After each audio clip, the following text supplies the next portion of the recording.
और मोदी सरकार अबे गोधरा कांड करने आया गया। गोधरा कांड समझता है? कितने लाखों को मार दिया, पता नहीं कोई केस नहीं हुआ। तो बेटा ऐसे जल्लाद अगर भारत की राजनीति में मंत्री बन के रहेगा, आगे भारत का क्या होगा, जय भोलेनाथ। एक सब आदमी लोग को यूपी बिहार भागना चाहिए या इनका यहाँ घर दरवाजा वहाँ भागना चाहिए। देखो, लोग कहते हैं कोई भी हिंदू मोदी का विरोध नहीं करता, ये लोगों का मानना है, लेकिन मैं नहीं मानता यार।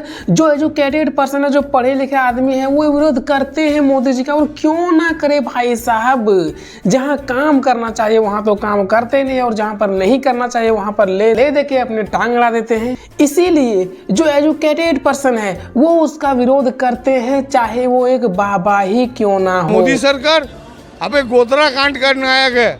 गोधरा कांड समझता है? कितने लाखों को मार दिया, पता नहीं कोई केस नहीं हुआ। तो बेटा ऐसे जल्लाद अगर भारत की राजनीति में मंत्री बन के रहेगा, आगे भारत का क्या होगा, जय भोलेनाथ। मोदी तो कुछ नहीं किया है देश के लिए, किया क्या है, सब कुछ तो बेच दिया। तो फिर अरे यार, क्यों आप लोग ले दे के लग जाते हैं कि मोदी जी ने सब कुछ बेच दिया है। कभी आप लोग कहते हो कि एयरपोर्ट बेच दिया, कभी कहते हो रेल बेच दिया। अरे भाई साहब, क्या है बेचा है? अरे बेचने तुम्हें क्या चाहता है आपका? मोदी जी ने उतना चीज बेचा है, मुझे कोई आपत्ति नहीं, क्योंकि उसने बहुत चीज खरीदा भी है। जैसे मीडिया खरीदा है, सुप्रीम कोर्ट खरीदा है, चुनाव आयोग खरीदा है। अरे भाई, आप लोग बेचने पर क्यों जाते हो? जो खरीदा है उस पर ध्यान दो ना।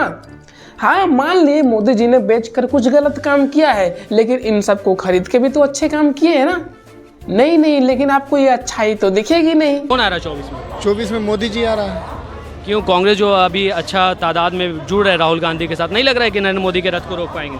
नहीं, जब तक ये जो है ना ईवीएम रहेगा संभव नहीं है। तो मान लिया आपकी बात कि जब तक ईवीएम रहेगा तब तक मोदी जी ही आएंगे, मतलब मोदी जी ही आएंगे। लेकिन हमारे कुछ ऐसे भाई साहब है जो कहते हैं कि ईवीएम को हैक करना पॉसिबल नहीं है। उनका मानना है कि ईवीएम को हैक करना बिल्कुल भी पॉसिबल नहीं है। तो मेरे भाई एक बात बताओ, जब भारत में रह के चांद को कंट्रोल किया जा सकता है तो ईवीएम को हैक नहीं किया जा सकता है क्या? शाबाश बेटा।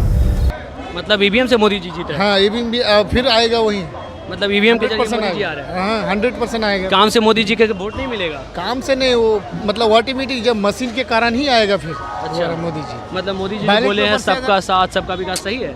नहीं यार, मोदी जी बस कहते हैं सबका साथ सबका विकास। वो लोगों के पास जाके बोलते हैं कि मैंने 35 साल तक भिक्षा मांगी है। अरे भाई, जो खुद भिखारी है उससे हम उम्मीद क्या रख सकते हैं? क्या रख सकते हैं उम्मीद? बोलो, जो खुद भिखारी है, जिसने खुद भिक्षा मांग कर खाई है, रेलवे स्टेशन में चाय बेचा है, तो उसका कला क्या है? उसके पास आर्ट क्या है? उसके पास बेचने का आर्ट है, मांगने का आर्ट है। भाई साहब, अभी वो मांग रहे हैं, उसको कोई दे नहीं रहा, इसीलिए वो सब चीजें बेच रहे हैं। कुछ साल पहले वो स्टेशन में जाके चाय बेच रहे थे, आज वो थोड़ा बड़े बन गए हैं तो स्टेशन ही बेच रहे हैं। 2 करोड़ रोजगार देंगे, 15 लाख खाते में आएंगे, तो वो सब तो जुमला ही चला गया ना। अच्छा, ऐसा कुछ मिला नहीं है? कहाँ कुछ मिला है? राशन जो मिले मोदी जी से? देखो, आप कह रहे हैं कि राशन जो मिले हैं मोदी जी से। भाई साहब, एक बात बताऊं मैं आपको, कुछ समय पहले जियो का सिम भी फ्री में मिलता था। कुछ समय पहले जियो का सिम भी फ्री में मिलता था। बाकी आप समझदार हैं, मुझे तो लगता नहीं है कि आप व्हाट्सएप यूनिवर्सिटी के छात्र हैं। लग रहा है कि इस बार फिर से मोदी जी आने वाले हैं। कोई रोक नहीं पाएगा मोदी जी के रथ? नहीं यार, मोदी जी को रोकने वाला तो कोई आज तक पैदा ही नहीं हुआ है। क्यों पता है ना? मोदी जी का साथ जो खड़े हैं हमारे ईवीएम भैया। क्या लग रहा है अंकल, 24 में कौन आ रहा है? देख बेटा, एक बात बताओ, बुरा नहीं मानना। जी, बोलिए। जो हिंदुस्तान को टुकड़ा करने में जिसका वंशज दाई है, वो राजनीति में एक गजब की बात है। और मोदी सरकार अबे गोधरा कांड करने आया गया। गोधरा कांड समझता है? कितने लाखों को मार दिया, पता नहीं कोई केस नहीं हुआ। तो बेटा ऐसे जल्लाद अगर भारत की राजनीति में मंत्री बन के रहेगा, आगे भारत का क्या होगा, जय भोलेनाथ। चच्चा का बात सुनकर मुझे लग रहा है कि ना तो मैं बीजेपी को वोट देने वाला हूं और ना ही मैं राहुल गांधी को वोट देने वाला हूं। मेरा मतलब है ना ही मैं कांग्रेस को वोट देने वाला हूं। अब मुझे एक नया बंदा ढूंढना पड़ेगा, और ये मजाक में नहीं कर, मैं सीरियसली बोल रहा हूं, क्योंकि इसकी बात ना मुझे बिल्कुल दिल में लगे कि नहीं, ये सही बोल रहे हैं। कि जिन्होंने ऐसा काम किया है, मतलब जिनके रहते हिंदुस्तान के 3 टुकड़े हो गए, अब उनके पूर्वज हमारे देश की रक्षा कैसे करेंगे? बिल्कुल सही बात है। और उसके अलावा मोदी जी के बारे में भी ऐसे ऐसे बात बोले जिनको सुनकर भी लग रहा है कि नहीं यार, बाबा जी तो बिल्कुल सही बोल रहे हैं।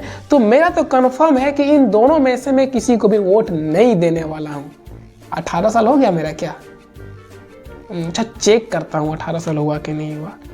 भाई साहब नहीं हुआ 18 साल। 18 साल होने तो उसके बाद मैं वोट करता हूँ। तो मोदी जी बोल रहे सबका साथ सबका विकास। मैंने क्या बताया, मोदी जी गोधरा कांड के नायक है। अच्छा, वहाँ पे कितना माँ का गोद उजड़ गया था पता नहीं, तब मुख्यमंत्री वही था। और सेंट्रल गवर्नमेंट जब आर्मी भेजा उसको रोक दिया गया था। मैं गोधरा में तब खड़ा था बेटा, तो मौत का तांडव तो मैंने देखा। तो गाइस, अगर आपको वीडियो पसंद आया तो फिर लाइक करो और अपने दोस्तों के साथ शेयर करो। तो चलिए मिलते हैं एक अगली वीडियो में एक अमेजिंग वीडियो के साथ। तब के लिए बाय।